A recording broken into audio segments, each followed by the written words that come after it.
Hello, everybody. Welcome to Jan. I'm Jan Healing the other way. I'm getting over a little bit of a cold, so woo, fun times. Anyways, this is the largest astrological event of the year, and I had to come on here and just tell you a few things about it. So I just wanted to show you what I'm seeing and how this might impact our year, um, as well as the things that you can do to mitigate like fear and panic. Like, let's not do that. Okay. So let's get started. I'm just going to show you the current chart. And the big event today is that Pluto just is right here at 0 degrees, 0 minutes of Aquarius. Aquarius, this is very significant because Pluto changes signs only about every 15 to 20 years. The last time Pluto changed signs, it went from Sagittarius to Capricorn, and that was in 2008. In the fall of 2008. So we're going to see a lot of really similar themes to the fall of 2008 because there is a Capricorn piece, right? It's leaving Capricorn, it's going into Aquarius, which we're already seeing some of that, some similarities, yeah? Something just like, banks failing again. Interestingly enough to me, I just thought this was like wild and crazy, but the banks that are failing are Aquarius type banks. So what is it? Let's start with Aquarius. Aquarius represents um, things like AI. So technology. Aquarius is all about technology, all about brand new ideas. It's all about like time travel, bringing things from another dimension into the current dimension that seem like they're from the future, right? So bringing in, and it's also very much about service. Okay, I personally love Aquarius because I have my Aquarius rising, and I just feel so much like um kinship with Aquarius energy. So I'm actually like pretty happy with this one, but not everybody is feeling that.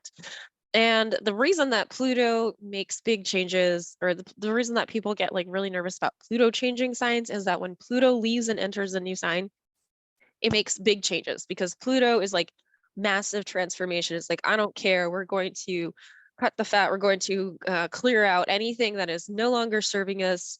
And you have no more chances left. Like, this is your last train. Get on it or get off because we're changing things and I don't care what you say.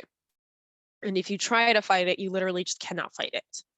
Okay, so the reason that this is significant is because one of the first bank that failed was Silicon Valley Bank. And that bank is completely built on venture capitalism. Okay, so they're investing in all of the up and coming great new technology. Like, how Aquarian and Capricorn at the same time is that? And for that bank to be the first to fail is just like, whoa, hold on, guys. Um, and the reason that that even plays into this is because you got to remember Pluto moves very slowly. So having a very slow moving planet means that you've got weeks and weeks on either side of the event that is like part of the energy. So that happened just under a month ago. Pluto's transits, the energy is there for about 6 to 8 weeks on either side. So we've actually been within this Pluto changing signs season, and we're going to be in there for another 6 to 8 weeks if that's all Pluto is doing, right? But Pluto's going to come back retrograde into Capricorn and then go back into Aquarius. So we're going to have this nice like revisit. So there's going to be a lot of themes of like, oh my gosh, can I just be finished with this energy? Can I just be finished with dramatic change in my finances? Can I just be finished with dramatic change in like new ideas and things like that? So just be very, very mindful of like why you are feeling so tired and so frustrated with everything. It's okay. Like, this is part of the process. And we've had a ton of Pluto activity in the last 2 years, and it's not going away. Last year we had America's Pluto return, which is a very significant event for Americans, but also for the world, because it's in the sign of Capricorn, which has a lot to do with money. And the US is the standard of money for the world, and probably will be for the next 20 years or so. Um, and then after that, who knows, right? But it was significant because the US, what happens to the US financially also happens, impacts the rest of the world. Now, there's some really cool stuff going on here. And it all has a lot to do with Aries. Okay. And then look at this, like right to Mars. All right. So if you look at Pluto is making the blue lines are happy and the red lines are not happy, right? So let's make it very simple. Pluto is making friends with a lot of points and planets. There's a ton going on in Aries right now. There has been for a little while, but it's really now concentrated. So you've got the moon, you've got Jupiter, you've got Chiron, you've got Mercury, the sun, and then you have Neptune over here. They're all kind of in a row, but Neptune's in Pisces. We've got the sun, because the sun just had entered Aries 2 days ago, 3 days ago, and the moon entered Aries 3 days ago as well. So there was a new moon, and what new moons are all about is new beginnings, and it's pretty much like a herald in this situation. It's a herald for what's about to come. Like brand new stuff is happening, and then Pluto moves into Aquarius 3 days later. This is not a this is not a coincidence. This is not an accident. This doesn't happen. This is real. So 3 days also is the time that the moons. So remember I talked to you about the Pluto's swell of energy is very long, right? Like 6 to 8 weeks on either side.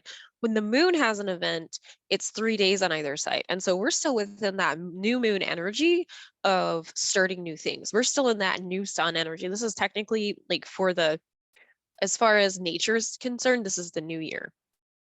We just had the new year. This is like January 3rd of the natural new year, right, essentially. So a lot of stuff going on in Aries. Typically, we don't have all this stuff in one spot, and usually it's a little bit more spread out. So there's a big, huge focus on newness. And what can we expect here? New identity, new emotions, new ways of communication, new ways to heal our wounds and use those wounds to heal the world, new ways of expansion. Okay, so there's a lot of newness that's happening, and Pluto is touching all of this. The only thing it's not really making an aspect to is Jupiter and Chiron, which is fine. I'm happy with that, right? I don't want Pluto to expand the wounded healer within all of us, right? That's even more energy than we need. But it does. So this is considered a stellium because there's more than 3 planets in a single sign, and Pluto is making an aspect to 1, 2, 3, 3 of them, right? This is in Pisces. So it's just highly concentrated energy in Aries. Okay, so we're going to see massive change somewhere in technology and banking, and it's going to be a new beginning. It's going to be a really important new beginning, and we're going to change how we see the world. We're going to change how all this new stuff is going to happen. So how do we handle it? And let's see what the secret is here. So if you look down here, all the things, so this is I think it's quincunx. Anyways, this one means that they're taking turns. Okay, so Pluto, and this is Mars down here in Gemini. Pluto and Mars and Gemini are taking turns. They're saying, okay, my energy to light up or your energy to light up. Like, let's take turns. And they're actually making aspects to all the same things. Okay, so as this is all going on, it's Pluto is really lighting everything up. And then Mars, so Pluto is a war individual, and so is Mars.